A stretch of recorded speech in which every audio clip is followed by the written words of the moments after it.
વિદ્યાર્થી મિત્રો, આપણે છેલ્લા લેક્ચરની અંદર સ્વાધ્યાય 1.3 પૂરું કર્યું હતું. હવે આજે આપણે ચેપ્ટર 1 સંખ્યા પદ્ધતિની અંદર સ્વાધ્યાય 1.4 શરૂઆત કરીશું. જેમાં પહેલી રકમ આપણને આપેલી છે, આપેલી સંખ્યાઓનું સમય અને અસમય સંખ્યાઓમાં વર્ગીકરણ કરો. તો વિદ્યાર્થી મિત્રો, આપણને ખબર છે સમય સંખ્યા કોને કહેવાય અને અસમય સંખ્યા કોને કહેવાય. સમય સંખ્યા એટલે જેમાં ધન, ઋણ, 0 અને p upon q સ્વરૂપ આવતું હોય તેને આપણે કહીએ છીએ સમય સંખ્યાઓ. જ્યારે અસમય તેના ઉદાહરણ આપણે શીખ્યા હતા, જેમ કે વર્ગમૂળ 5, વર્ગમૂળ 2, ધનમૂળ 3 આવી સંખ્યા હોય તેને આપણે કહીએ છીએ અસમય સંખ્યા. તો અહીંયા આગળ આપણે સમય અને અસમય સંખ્યાઓમાં વર્ગીકરણ કરવાનું છે. એમાં પહેલી રકમ આપી છે 2 - વર્ગમૂળમાં 5. તો વિદ્યાર્થી મિત્રો, આ રકમની અંદર આપણે વર્ગમૂળમાં 5 જોઈ શકીએ છીએ કે જે કેવી સંખ્યા કહેવાય, અસમય. તો આખી રકમ 2 - વર્ગમૂળ 5 જેને આપણે કહીએ છીએ અસમય સંખ્યા. ઓકે. બીજી રકમ જોઈએ 3 + વર્ગમૂળમાં 23 ઓછા વર્ગમૂળમાં 23.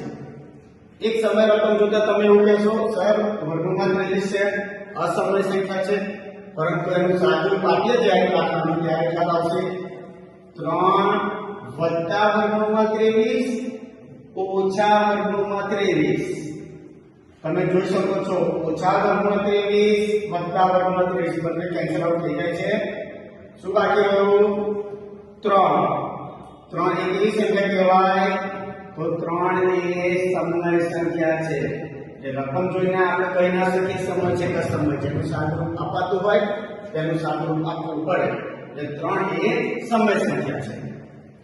ત્રીજી રકમ જોઈએ 2 વર્ગમૂળમાં 7 છેદમાં 7 વર્ગમૂળમાં 7 છે. બંને રકમમાં ઉપર નીચે વર્ગમૂળમાં 7 મળી જાય છે. બાકી શું વધ્યું? 2/7 જે p upon q સ્વરૂપમાં દેખાય છે, માટે આપણે તેને કહીશું સમય સંખ્યા. ઓકે. નેક્સ્ટ ચોથી રકમ જોઈએ 1/7 વર્ગમૂળમાં 2 છે. આ રકમની અંદર વર્ગમૂળમાં 2 દેખાય છે. વર્ગમૂળમાં 2 કેવી સંખ્યા કહેવાય? અસમય સંખ્યા. તો આખી રકમ બની જશે અસમય સંખ્યા. પાંચમી રકમ 2π. આપણે જ્યારે નોંધ લગાવી ત્યારે કીધું 2π એ કઈ સંખ્યા કહેવાય? અસમય. તો આખી રકમ 2π એ અસમય સંખ્યા છે. તો વિદ્યાર્થી મિત્રો, આ રીતે આપણે સમય અને અસમયમાં વર્ગીકરણ કરી શકીએ છીએ. ઓકે. હવે દાખલા નંબર આપણે બીજો જોઈશું. દાખલા નંબર 2 ની અંદર કીધું છે સાદુરૂપ આપો. અને આ સાદુરૂપ શીખવા માટે આપણી પાસે નિયમો હોવા જોઈએ જે આપણે લખાયા છે અને મોડે પણ કરાયા છે.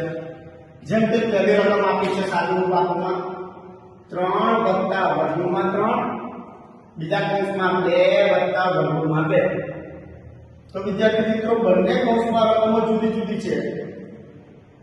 a b c b એમ બે કૌંસમાં રકમો જુદી હોય તો આપણે એનું સૂત્ર શીખ્યા હતા કે પહેલા કૌંસની પહેલી રકમ જે આપી છે 3, એનો ગુણાકાર આખા કૌંસ સાથે કરવાનો. પહેલા આખો કૌંસ છે 2 + વર્ગમૂળમાં 2.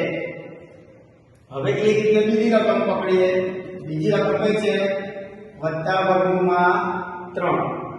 એનો ગુણાકાર પણ આખા કૌંસ સાથે કરીશું. 2 + વર્ગમૂળમાં 2 સાથે કરીએ. તો તમે જોઈ શકો છો ગુણાકાર કરતી વખતે સમય સંખ્યાનો ગુણાકાર થાય 3 × 6. હવે આ 3 સમય સંખ્યા છે અને વર્ગમૂળમાં 2 અસમય સંખ્યા છે. હવે એનો જ્યારે ગુણાકાર કરીશું ત્યારે શું લખાશે? તો કે 3 વર્ગમૂળમાં 2 સમયનો ગુણાકાર ના થાય એટલા માટે લખીશું 3√2. હવે +√3 એનો ગુણાકાર 2 સાથે. તો અહીં પણ એક પોઝિશન છે. આ સમય છે ને આ અસમય છે. એનો ગુણાકાર કરીશું તો 2 વર્ગમૂળમાં 3. હવે √3 નો ગુણાકાર કોની સાથે થાય? √2 સાથે. આ પણ અસમય છે અને ગુણાકાર પણ અસમય સાથે કરવાનો. તો અસમય અસમયનો ગુણાકાર થાય માટે √3 + √2 એ 3 વર્ગમૂળમાં 6. અહીં કોઈ પણ સહજાતીય પદો છે નહીં માટે આ દાખલાનો જવાબ આપણને મળી ગયો 6 + 3 વર્ગમૂળમાં 2 + 2 વર્ગમૂળમાં 3 + વર્ગમૂળમાં 6. ઓકે. બીજી રકમ જોઈશું. એકદમ સહેલો દાખલો છે. તમે જોઈ શકો છો કે બંને કોષમાં તમને રકમો સરખી દેખાતી હશે. એકમાં પ્લસ છે અને એકમાં માઈનસ છે. પહેલું પદ 3 છે અને બીજું પદ વર્ગમૂળમાં 3 છે. આમાં પણ પહેલું પદ 3 છે અને બીજું પદ વર્ગમૂળમાં 3 છે. ફરક એટલો છે એકમાં પ્લસ અને એકમાં માઈનસ છે. આને આપણે તફાવતનો નિયમ કહેતા હતા અને તફાવતના નિયમનું સૂત્ર શું છે? પહેલા પદનો વર્ગ ઓછા બીજા પદનો વર્ગ. તો પહેલું પદ આપણા માટે 3 એનો વર્ગ ઓછા બીજું પદ વર્ગમૂળમાં 3 એનો પણ વર્ગ. 3 નો વર્ગ કેટલો થાય? 9 ઓછા વર્ગમૂળમાં 3 નો વર્ગ કેટલો થાય? 3. આપણે શીખવાડ્યું છે કોઈ પણ વર્ગમૂળનો વર્ગ કરો તો જવાબ એની એક સંખ્યા આવશે. ઓકે. તો વર્ગમૂળમાં 3 નો વર્ગ કરીએ તો કેટલો આવશે? 3. 9 ઓછા 3 કરીશું તો આવશે જવાબ 6. તો આ રીતે વિદ્યાર્થી મિત્રો બીજો દાખલો પૂરો થશે. ત્રીજી રકમ જોઈએ. વર્ગમૂળમાં 5 + વર્ગમૂળમાં 2 કૌંસ પૂરાનો વર્ગ. આપણે કૌંસ પૂરાનો વર્ગ ઘણી વખત બોલીને મોડે કરાયા છે. પહેલું પદ વત્તા બીજું પદ કૌંસ પૂરાનો વર્ગ. તો સૂત્ર પહેલા પદનો વર્ગ. પહેલું પદ કયું છે? વર્ગમૂળમાં 5. તો પહેલા પદનો વર્ગ વત્તા નિયમના 2. નિયમના 2. પહેલું પદ વર્ગમૂળમાં 5 ગુણ્યા બીજું પદ વર્ગમૂળમાં 2 વત્તા બીજા પદનો વર્ગ વર્ગમૂળમાં 2 નો વર્ગ. જેટલું સૂત્ર મોડે હશે દાખલા ફટાફટ આવશે. હવે આપણે શીખ્યા હતા કોઈ પણ વર્ગમૂળનો વર્ગ કરીએ તો જવાબ એનો 1. તો વર્ગમાં 5 નો વર્ગ કેટલો થશે? 5 વત્તા 2 સમય સંખ્યા છે જ્યારે √5 અને √2 અસમય છે એટલે એનો ગુણાકાર થાય નહીં. તો 2m ના m. જ્યારે અસમયનો ગુણાકાર કરી દઈએ 5 નું વર્ગમૂળમાં 10 વત્તા વર્ગમૂળમાં 2 નો વર્ગ. આપણે શીખ્યા વર્ગમાં 3 નો વર્ગ 3 વર્ગમાં 5 નો વર્ગ 5 તો વર્ગમાં 2 નો વર્ગ 2. ઓકે. ચલો અહીં 5 છે અને અહીં 2 છે. 5 અને 2 નો સરવાળો કરી કેટલી થાય? 7 અને વત્તા 2 વર્ગમૂળમાં 10 જે અસમય સંખ્યા કહેવાય એની m. આ બેનો સરવાળો થાય નહીં. તો આપણા માટે આન્સર છે. ઓકે. નેક્સ્ટ ચોથી રકમ જોઈશું.